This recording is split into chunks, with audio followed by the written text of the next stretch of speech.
une femme sur 8 fera un cancer avant la fin de sa vie. Salut à tous, je suis Fabius Awanou, médecin généraliste de formation, diplômé universitaire en prise en charge des psychotraumatismes et aujourd'hui, je vous parle du cancer. Tous les cancers sont-ils causés par des facteurs environnementaux? Non, pas du tout. Les facteurs environnementaux font partie des facteurs de risque des cancers. Il faut savoir que les facteurs de risque des cancers, il y en a plusieurs. On peut les scinder en deux groupes. Les facteurs modifiables, c'est-à-dire les facteurs sur lesquels on peut avoir un effet, c'est-à-dire, pour exemple, le poids, le surpoids, c'est un facteur de risque. Le tabagisme, l'alcoolisme, les irradiations sont des facteurs de risque modifiables. Par contre, il y a des facteurs de risque non modifiables, c'est-à-dire des facteurs sur lesquels vous n'avez aucune puissance. Exemple, l'âge, le sexe. Je prends un exemple. Pour les cancers du sein, par exemple, il se fait que les femmes sont plus à risque de faire un cancer du sein. Et les statistiques dernièrement annoncées disent qu'une femme sur 8 fera un cancer avant la fin de sa vie. Donc, pour terminer, les facteurs environnementaux, oui, font partie des facteurs de risque des cancers, mais ils ne font pas la totalité des facteurs de risque des cancers. La chimiothérapie est-elle la seule option de traitement? Non, pas du tout. C'est vrai que dans le subconscient social, on pense que n'importe qui fait un cancer fera une chimiothérapie et perdra ses cheveux. Mais non, ce n'est pas le seul moyen de prendre en charge un cancer. Il y a également les radiothérapies, il y a des chirurgies qui vous permettent d'enlever complètement l'organe malade.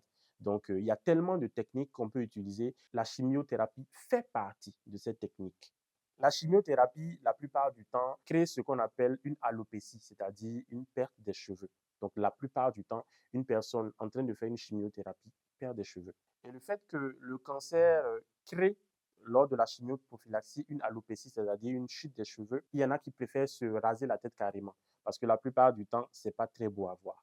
Qu'est-ce que la chimiothérapie? De façon simple, on dit chimiothérapie. C'est la manière d'utiliser des médicaments pour soigner une maladie, tout simplement.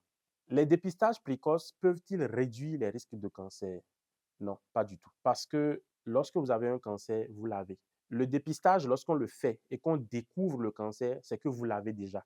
Il ne s'agit plus là d'éviter la maladie. Par contre, le dépistage précoce permet déjà d'entamer une prise en charge plus rapide.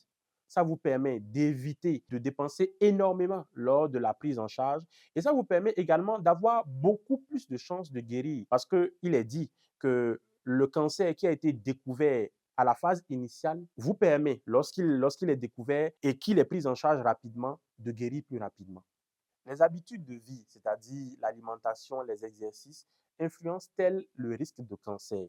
Oui, ça influence. Simplement parce que je vous parlais tantôt des facteurs de risque. Lorsqu'on arrive à modifier des facteurs de risque, à avoir une influence sur les facteurs de risque, on arrive à modifier la survenue ou pas. Je prends l'exemple de l'alimentation.